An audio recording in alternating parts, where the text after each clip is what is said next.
Thank you so much for the opportunity to be here with Malcolm and with Jared and with Peter. And I agree with Jared talking about the importance of, I think it's getting beyond just, because you really need the opportunity to speak. Jared said it's okay, freedom of speech, but what about the truth? I think he may have been saying, and I agree with that completely, because the issue has been that Peter has had his voice taken away, so he hasn't actually been able to put the truth. And the first issue that caused him to be censured related to pictures of corals fringing a place called Stone Island, which is in Bowen Harbour. Bowen being a coastal city in North Queensland. And there are or there aren't still corals fringing Stone Island. Peter showed pictures of the Stone Island corals that Terry Hughes and others said no longer existed, and that caused the first censure. And through this court process, in fact, the first finding that was handed down by Judge Vasta, he specifically said it didn't actually matter whether there were corals fringing Stone Island or not. It was an issue of freedom of speech. I tend to agree with Jared. It does matter whether there are corals fringing Stone Island or not. And the News Limited journalists and the journalists from The Age and the ABC should be rushing to Stone Island to see some of these corals, but they refuse. Nobody wants to actually know about the corals fringing Stone Island. Now let's see if this works. This isn't Stone Island, but this is Clint Hempsel filming for the second little film that I made. The first was all about the Stone Island corals and was called Beige Reef. This is Clint filming at Ribbon Reef number 10 in January 2020. And I went there because we'd been told that the corals at this and the ribbons more generally had been very badly bleached. We went looking for bleaching and we found almost everything except this cuttlefish, photographs by Julia Summerling on a dive on the 19th of January.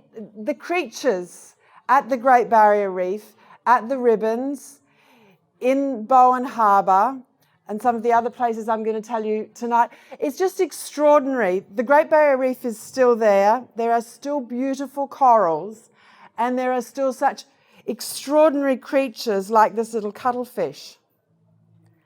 And people say that it's being destroyed by bleaching and it's being destroyed by cyclones. In fact, the 13th of October last year, the Bureau of Meteorology put out a media release about this cyclone season, in which it was actually acknowledged by Greg Browning in that media release, and I quote, "Recent decades have seen a decline in the number of tropical cyclones in the region, in this region."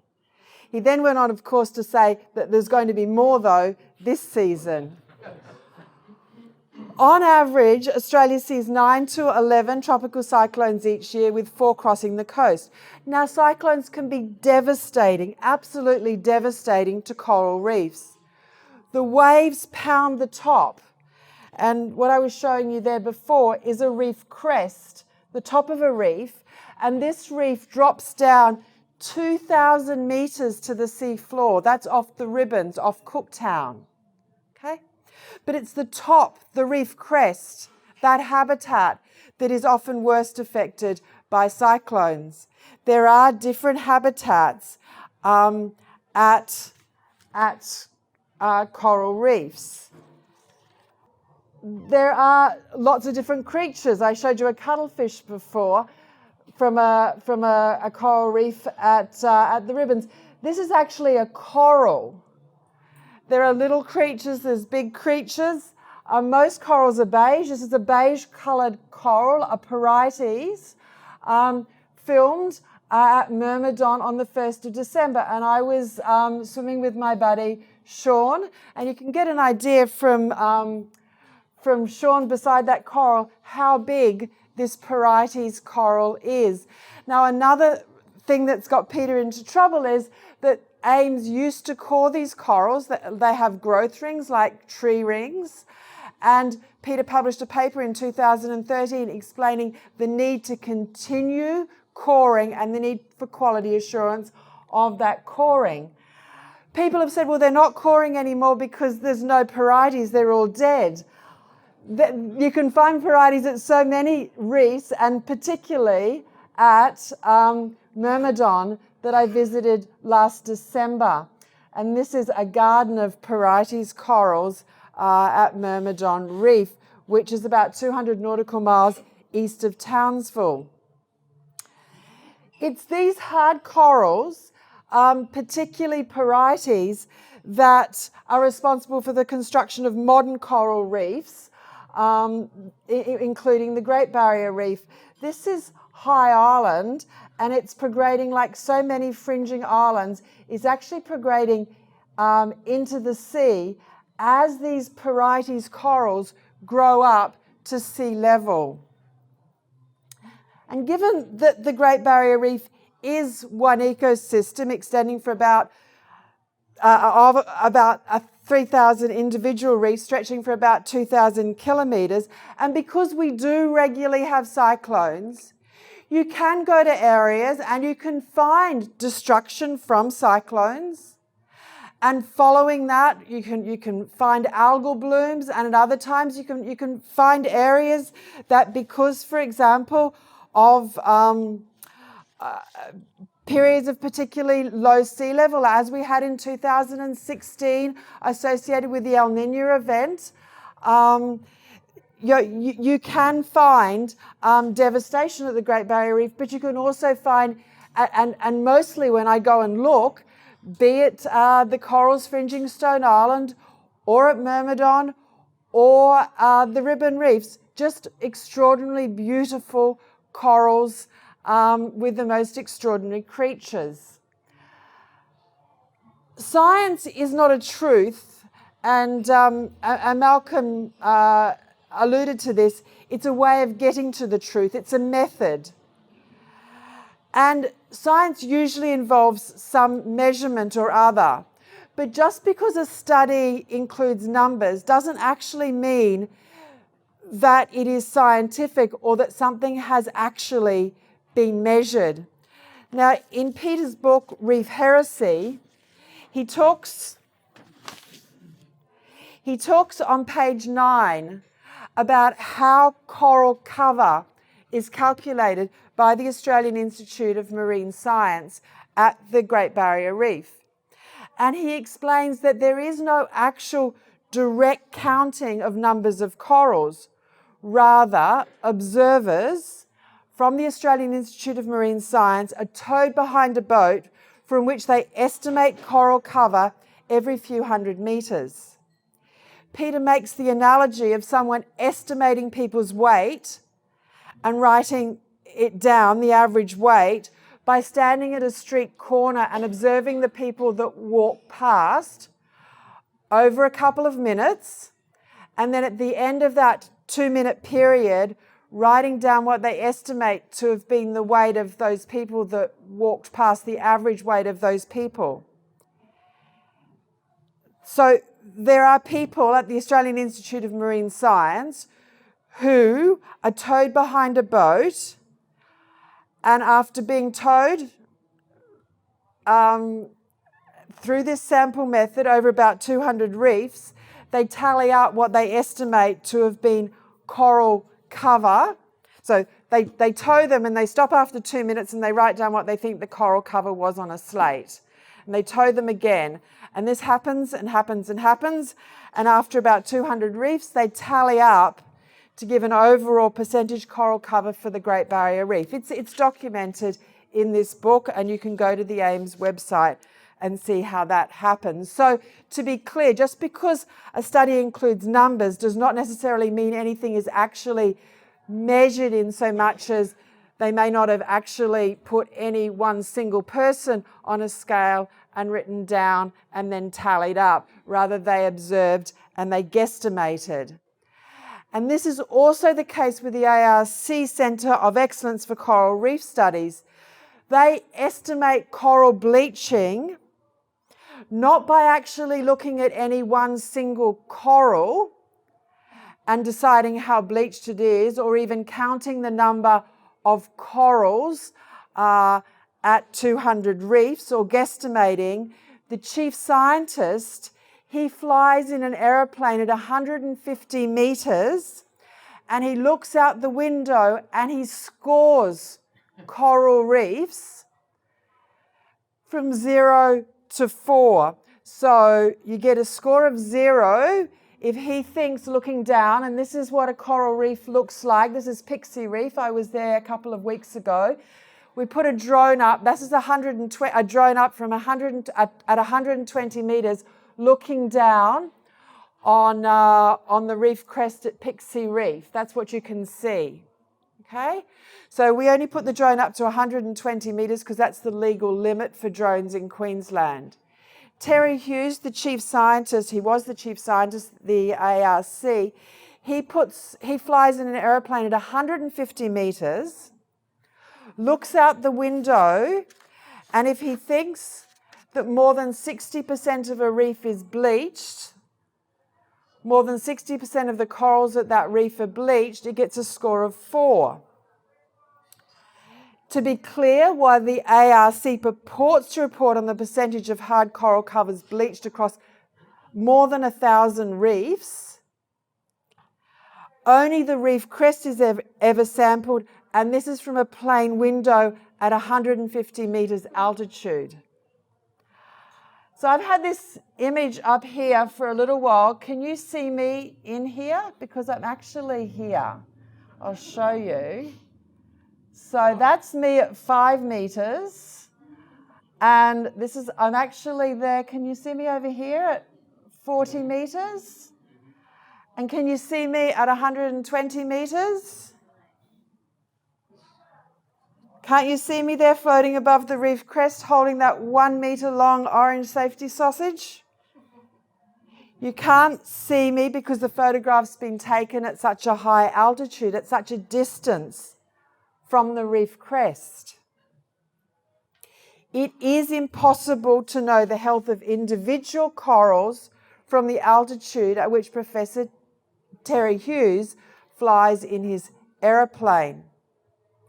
Now, this is the same professor who was responsible for forwarding the email that Peter Reid sent to a journalist about there still being corals fringing Stone Island. Instead of the journalist actually going and having a look to see if there were corals fringing Stone Island, the journalist Peter Michael sent that email he received an email from Peter Reid saying, look, there's all these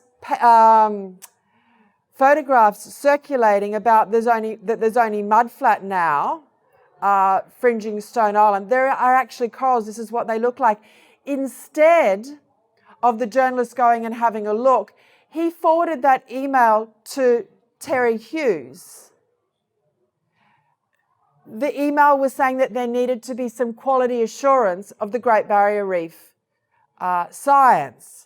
And I would suggest there needs to be some quality assurance of these flyovers by Terry Hughes. You can understand why these people get a little bit frightened and perhaps would prefer that Peter was sacked rather than there was some quality assurance.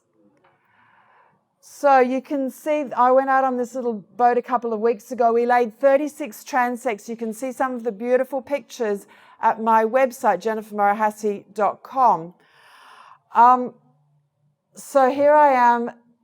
You can just see me at 40 meters. You can see me quite clearly at 5 meters. But what about what's under the water here? Can you see the corals? There's some green coral here. Do you think you might know what it looks like if you don't actually get in and under the water. This is a lovely little green coral from that reef crest. This reef, according to the scientific literature, the technical literature, it was reported as 65% bleached back in March 2016. It may have been badly bleached, but how do we know if all we have is a score of 4 from a professor looking out a plane window, an airplane window? That's all we have.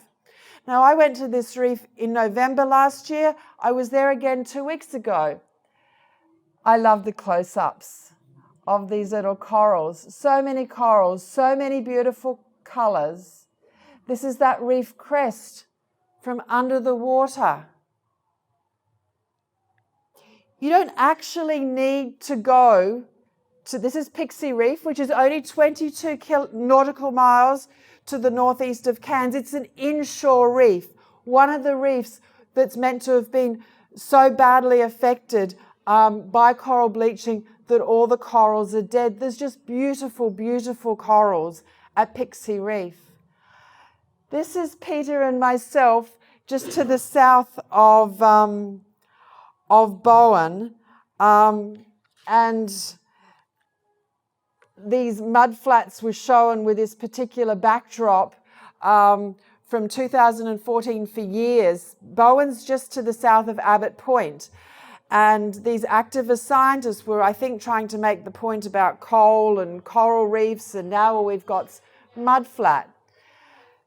Peter and I were there in August 2019 in the filming of, and I ask you all to, if you haven't already seen my little film, Beige Reef, which is about the corals the other side of this mud flat, that you find it on the IPA website, or just Google Jennifer Murray-Hassey or Peter Ridd and Beige Reef, and you'll find that film on YouTube. Some of the corals that make up the 25 hectares of, I named this reef Beige Reef, that according to the experts does not exist. This is just a little to the north of that mud flat. This is actually within the township of Bowen. This is Horseshoe Bay. And there's actually a little caravan park here. And when I was 7, my father, well, my parents, I missed a year of school, grade 2.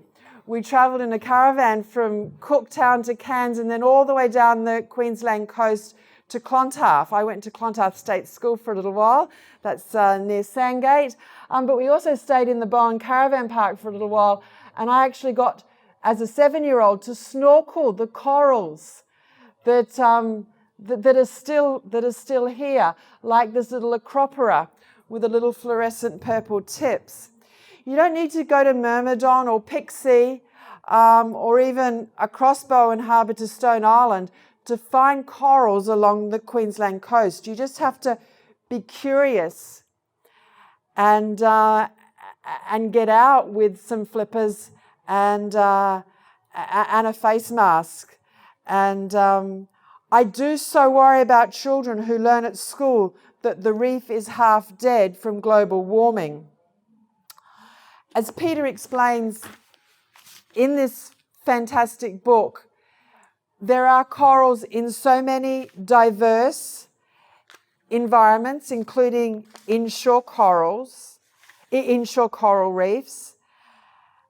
They are exceedingly resilient. They can be found in so many diverse habitats. As I said, I missed a year of school, grade 2, and that was when I first saw these corals. And for example, at Horseshoe Bay, I went back there in 2019, and I was interested that the locals told me, no, it's all rubbish coral now. And I went and I snorkeled, and it was as I remembered it 50 years ago. But 50 years ago, we didn't talk about rubbish coral, and we didn't talk about global warming. And people like myself as a 7-year-old were encouraged just to get out there with our flippers and our mask and have a look. We didn't have to save anything. We were allowed to be curious.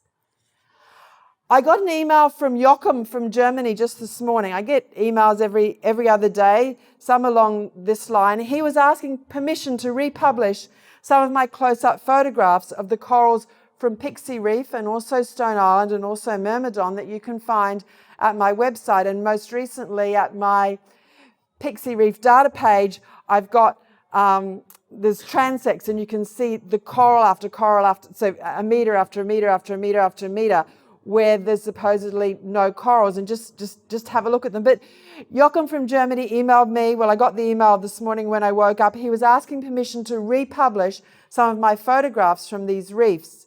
He explained that he was a German marine engineer despairing of the nonsense in the German media about the Great Barrier Reef being dead. He explained that he had once worked in the Pacific and snorkeled at Kiribati. And it was a shame that so few people understood very much about corals and coral reefs, and that they are still alive. And he was also saying how Germany was such a long way from the Pacific and such a long way from the Great Barrier Reef.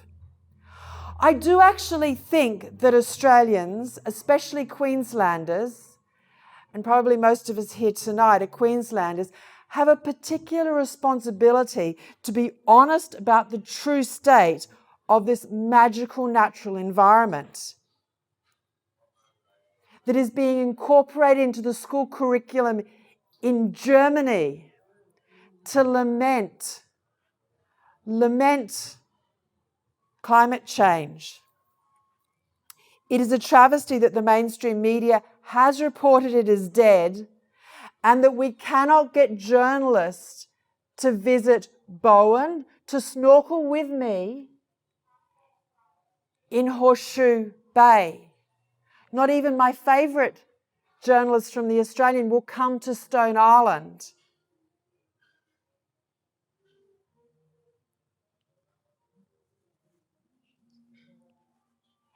In nature, as in life, we can sometimes find whatever we are looking for, and we can refuse to go and see what is so accessible